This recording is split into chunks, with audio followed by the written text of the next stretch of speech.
The former head of the US Democratic Party has lashed out at officials who have criticised her claims about Hillary Clinton's unsuccessful presidential campaign.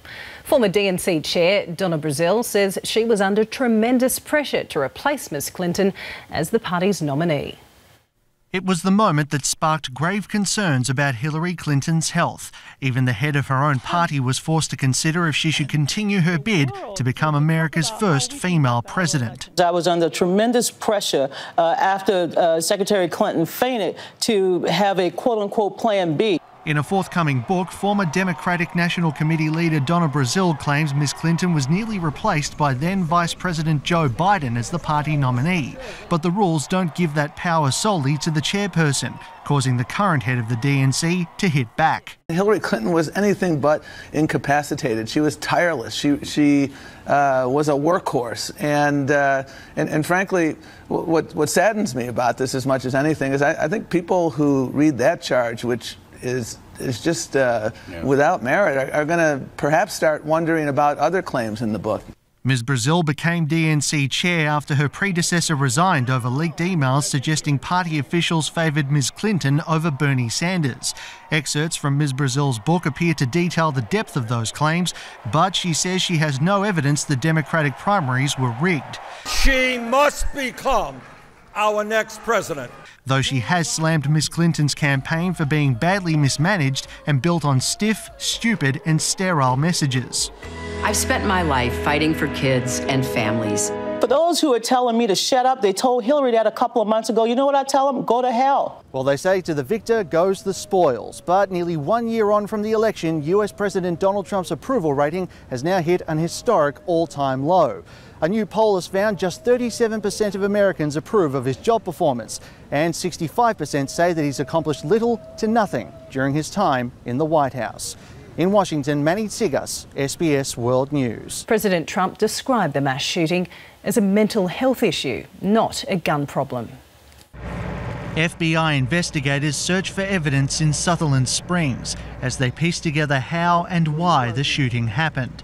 Survivors telling of the gunman walking up and down the First Baptist Church aisles, shooting people as they lay on the ground. And then we heard a little silence, and then the rounds went off again, and that's when he was inside the church. When neighbour Stephen Williford heard the gunfire, he took matters into his own hands, grabbing his gun. Every time I heard a shot, I knew that probably represented a life. I was scared to death. I was scared for me, and I was scared for every one of them. He shot the gunman twice in the leg and torso, forcing him to flee. I'm no hero. I am not. I think my God, my Lord, protected me and gave me the skills to do what needed to be done. And I just wish I could have gotten there faster. It's believed the gunman later shot himself in his car after being chased by Williford and another man. He had a third gunshot wound, which the medical examiner described as being consistent with being self-inflicted. Police say the suspect, Devin Kelly, was involved in a family dispute, sending threatening texts to his mother-in-law. She had previously attended the First Baptist Church, but wasn't there when her son-in-law opened fire. There are many ways that he could have taken care of the mother-in-law without coming with 15 loaded magazines and an assault rifle to a church. I think he came here with a purpose and a mission. It's also been revealed Kelly should never have been allowed to buy his 4 weapons, the US Air Force failing to inform authorities as required that he'd been court-martialed for domestic violence against his first wife and toddler stepson. The massacre now becoming a political issue. A move Donald Trump made just weeks into his presidency is now attracting more scrutiny. He rolled back tighter restrictions on people with mental health issues, which made it easier for an estimated 75,000 of them to buy guns. Now he says it's too early to discuss gun control. Mental health is your problem here. This was a very, based on preliminary reports, very deranged individual. A lot of problems over a long period of time. Fortunately, somebody else had a gun that was shooting in the opposite direction. Otherwise, it would have been as bad as it was. It would have been much worse. It doesn't get any worse for one family, losing 8 members spanning 3 generations. The pastor's wife says she's not only lost her 14-year-old daughter, but her church family. As senseless as this tragedy was, our sweet Belle would not have been able to deal with losing so much family yesterday. Please don't forget Sutherland Springs. A simple plea from a grieving mother. Manny Tsigas, SBS World News. US Republicans have suffered major setbacks in elections today. The most significant vote was for the governor of the key swing state of Virginia. The Republican candidate embraced President Trump's combative campaigning style, and the poll was seen as a crucial indicator of voting intentions in next year's midterms. Victory for Virginia's Democratic Lieutenant Governor Ralph Northam. After a bitterly contested gubernatorial election, the now governor-elect has kept his state blue. Virginia has told us to end the divisiveness, that we will not condone hatred and bigotry, and to end the politics that have torn this country apart. For Republican candidate Ed Gillespie, the election was a minefield. In a ballot seen as a test of US President Donald Trump's political clout, Gillespie's campaign embraced the president's tenacity and policies, but not the man himself. Last year, Donald Trump became the first Republican in over 70 years to win office without capturing Virginia. While there are deep Republican roots here, it harbours strongly negative feelings about their commander-in-chief. If you had to rate Trump's presidency on a scale of 1 to 10, what would it be? I'd go with negative numbers. I can't say anything good about the man. As a country, we've been founded on diversity and people coming from different places with different beliefs, and I think, unfortunately, that's taken a step backward. Some had never voted in a gubernatorial election before, but registered to send a message to the president. Now local politics are more important than ever, I think, because all of the work that we've done over the last couple of years on reform in a lot of places looks like this administration is interested in rolling back. While the race focused on issues like jobs, the economy and immigration, Mr. Northam has constantly reminded voters who leads his opponent's party. Mr. Trump was noticeably absent from the Gillespie campaign, other than a few supportive tweets. In the aftermath of the result, he hasn't been quite so supportive, tweeting from South Korea that Gillespie worked hard but did not embrace me or what I stand for, with good reason, say analysts. Ed Gillespie's unwillingness to embrace the president is smart politics. The president is very unpopular in the state of Virginia, and tying yourself to the Trump brand is something that would be a real challenge for any candidate. Food for thought for restless Republicans a year out from crucial midterm elections that could alter the balance of power in the Congress and therefore the fate of the president himself. 1 year since dark horse candidate Donald Trump claimed victory after an extraordinary US presidential campaign, voters are giving their appraisal of his performance. And polls reveal the leader is the most unpopular American president in history. Those on the street have mixed opinions. Come here. Get down there with him. I'm going to squat down here. Luana Mott is enjoying her visit to Washington. A native of Lafayette, Georgia, her stay comes a year to the day since she voted for Donald Trump. I like what he does. I'm glad that he speaks his piece. I'm glad that he just puts it in terms that the average American like me can understand it. While she admits Trump should tone it down at times, she says his unpolished presidential style has been appealing. He called the president or the leader of North Korea a rocket man. Sort of think it's funny, but it's probably not as professional as it should be. The president today tweeting his thanks to the millions of people like Luana who put him in office. But the qualities that have made him popular with some I don't know what I said. I don't remember. Remain infuriating to others. With an approval rating of around 37%, Mr. Trump is now the most unpopular US president in history. He started out, as most presidents do, we want them to be successful, and he had moderately high marks at that point. But the way that he comports himself, his tweets in particular, are something that Americans simply do not like. They don't think it's presidential.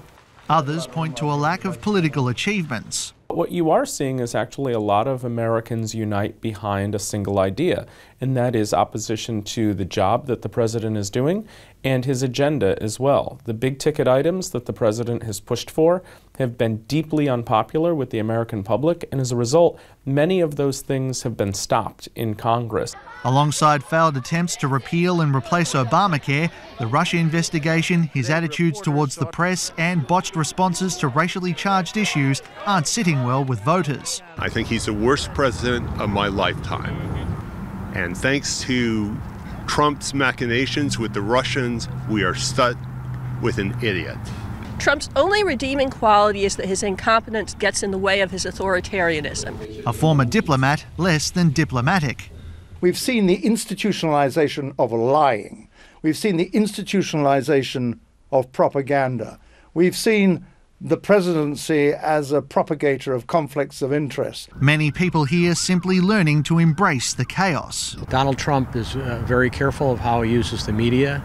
I think he's intentionally unpredictable, and I think we'll have another 3 years of surprises. Donald Trump certainly isn't the first US president to have a rough opening stint in the White House, but the consensus appears to be that something has to change, whether it's his approach, his advisors, or even his policies.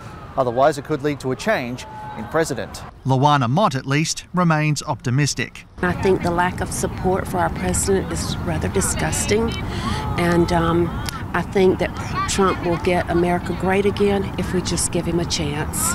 In Washington, Manny Tsigas, SBS World News. Senior US Republicans are calling for the resignation of a candidate for the Senate who's been accused of pursuing teenage girls when he was in his 30s. Former Alabama Judge Roy Moore, who once posed with a gun while campaigning, has dismissed the reports. The White House says if the allegations are true, the president would expect him to step aside. I believe in the Second Amendment. He's the gun-toting, flag-saluting Republican Senate candidate for Alabama. Roy Moore, a hardline conservative Christian, would be the most right-wing member of the US Senate if elected. Homosexual conduct should be illegal. Nicknamed the Ten Commandments judge for refusing to remove a monument of the Ten Commandments from his courthouse. Crime, corruption, immorality, abortion, sodomy, sexual perversion sweep our land. But now a report by the Washington Post alleges he'd pursued intimate and inappropriate relationships with at least 4 women when they were teenagers. One account describes a then 32-year-old Moore taking a 14-year-old girl into the woods where he kissed and touched her. A story since confirmed by the girl's mother. Several Republicans are now demanding he withdraw his candidacy in a December election for the Senate seat vacated by Attorney General Jeff Sessions. If the revelations, if that's true, I don't believe there'd be any place for him in the U.S. Senate. If there is any shred of truth to these stories, he ought to step aside. In a statement, Mr. Moore called the allegations completely false and a desperate political attack. His campaign adding that Roy Moore is leading with a double-digit lead, and it's no surprise the Liberal Democratic Party and the country's most liberal newspaper would come up with a fabrication of this kind. Mr. Moore insists he will not step aside, but at this late stage of the election he will be appearing on the ballot regardless. Absentee votes have already been sent out, and only Mr. Moore himself or Alabama's Republican Party can make that decision to ultimately remove him from the race. If he is removed, the only chance for Republicans to win the election is through a write-in candidate. But so far, the allegations appear to have done little to shake Moore's supporters in Alabama. I just don't believe Roy Moore did that.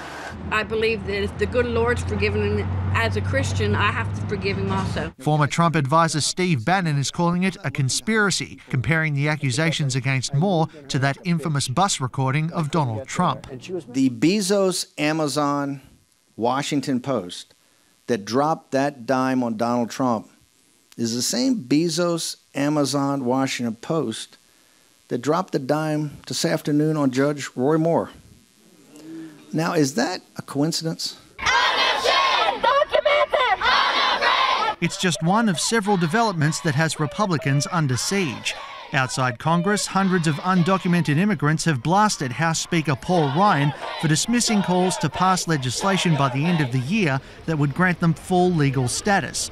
The government's decision to phase out the Deferred Action for Childhood Arrivals program, or DACA, threatens to upend the lives of more than 700,000 people. Many are students who have walked out of class to protest. If Congress doesn't take action and don't do their work, this will mean that our community will be torn apart. That they will lose their jobs, they will lose their houses, everything that they have been building up for the last 5 years. There has been some progress, though, with a Republican-led committee approving a sweeping rewrite of US tax law. It proposes cutting the corporate income tax rate to 20%, while lowering rates in 7 tax brackets for individuals. But analysts say the wealthy will benefit most from the plan, which will also expand the federal deficit, forcing 1 in 4 Americans to pay more tax over the next decade. In Washington, Manny Tsigas, SBS World News.